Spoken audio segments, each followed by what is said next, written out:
Hey everyone, this is going to be the last tabletop video that we're going to make of this Remo Hobby crawler here. Where's the body? There it is.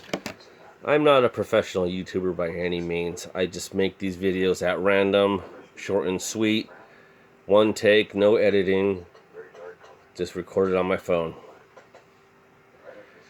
I know a lot of people will buy crawlers and then they start throwing a bunch of money at them, even high dollar stuff like, Traxxas and Axial.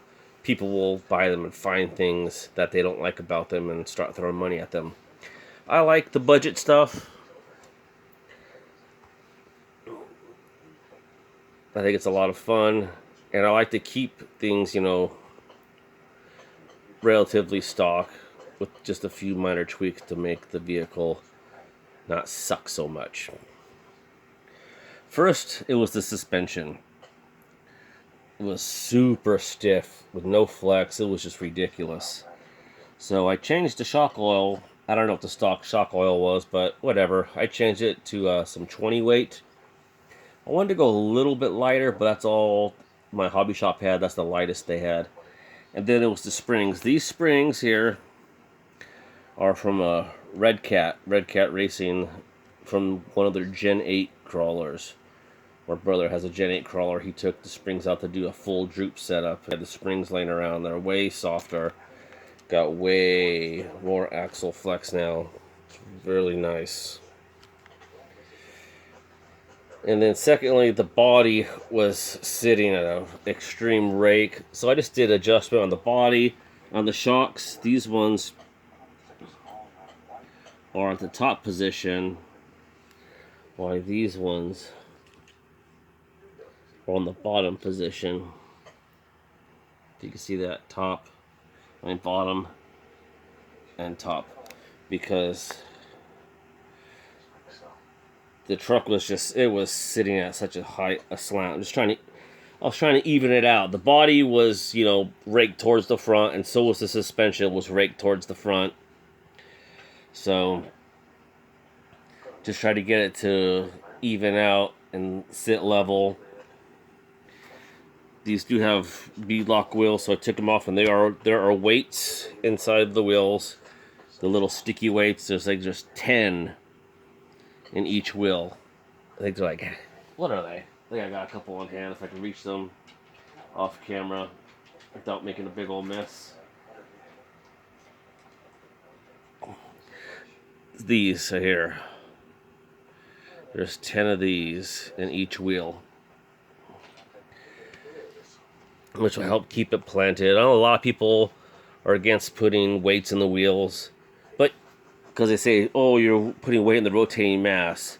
But I've seen people get brass wheels, that's rotating mass weight, and other pieces that are rotating, All my crawlers, I put weights in the wheels, and I have no problem with it.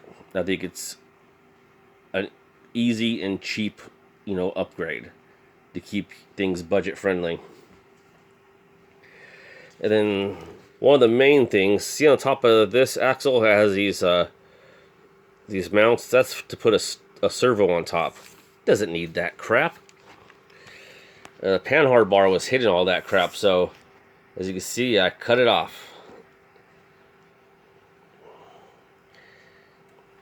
Cut that off.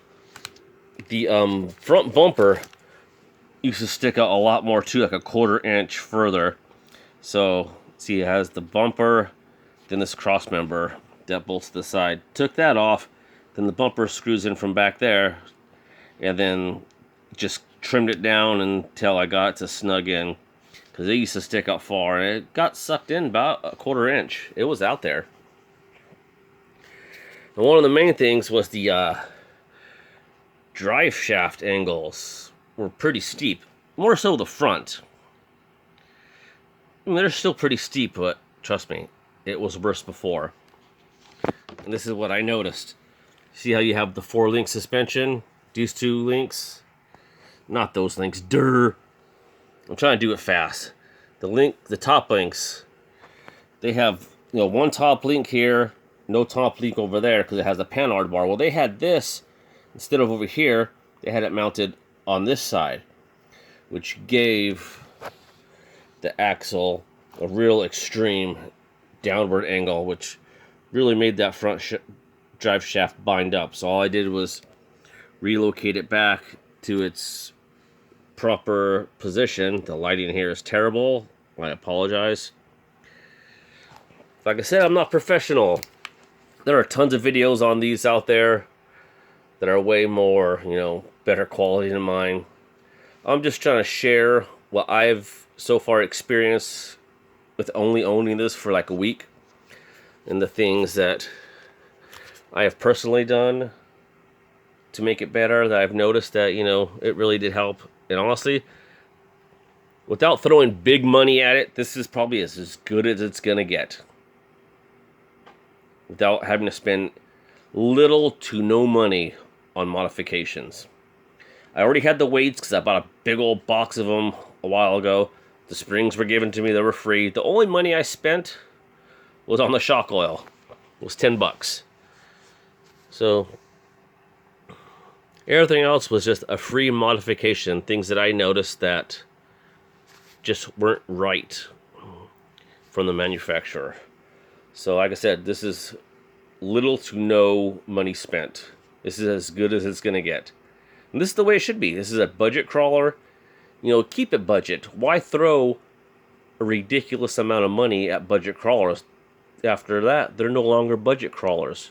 At that point, you should have just taken all that money and put it towards something better. So, next video I don't know when I'll do it, will be me somewhere out there in the world actually running this thing. Like I said, I'm not a professional. I just make these videos at random, try to do them one shot. I already feel like this one's going a little long, so we're going to end this here and look forward to seeing you somewhere out there in the wilderness getting this thing dirty. I'm sure it will expose more faults that I will have to address, because I still think the suspension could be softer. It has a one-hole piston inside. I was thinking about drilling the piston hole a little larger. I did want to go with the softer oil. I was more looking for like a 10 weight, but like I said, my hobby shop didn't have it. The lightest they had was 20, which doesn't feel bad. I'm sure it's fine. We'll see once we get it out there somewhere. Okay, take it easy.